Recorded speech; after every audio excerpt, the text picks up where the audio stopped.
কি মনে করছেন? হ্যাঁ, চালাক নাফরমান চালাক হয় না, ইমানদার চালাক। নামাজি চালাক, সে বুঝে আমার দুনিয়াও চলতেছে, অসুবিধা কি, আমার আখেরা তো ঠিক হচ্ছে। কথা বোঝেন নাই? আমার দুনিয়াও চলতেছে, আমি তো দুপুরে ভাতও খাইলাম, জোহরের নামাজও পড়লাম, অসুবিধা কি? তো বুঝাইলাম যে ইমানদার তো বুঝি, ইমানদার সহজ হিসাব এটা।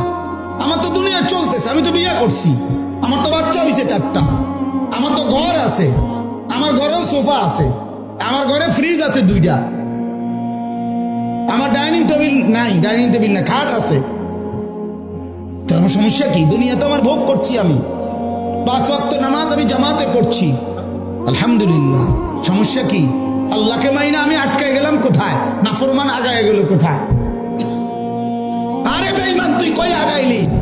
এই বেনামাজি অসভ্য, তুই আগাইলি কই? নাফরমান,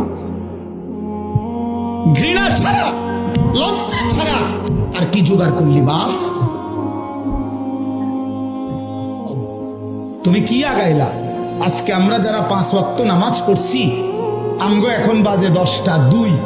আজকে যেই নাফরমান অসভ্য নির্লজ্জ বেহায়াগুলো একটা ওয়াক্ত নামাজ পড়ে নাই, ওই অসভ্যের এখন বাজে কয়টা? তো তুই কি আগাইলি বেটা বেঈমান? তুই তার কোনানে আগাইলেন বলে, এমন যদি হইতো তোর 12:30 বাজে, আমরা অন্য 10টা ফিরে রয়েছি। কিরে নাফরমান, তুই কি আগাইলি বেটা? হ্যাঁ,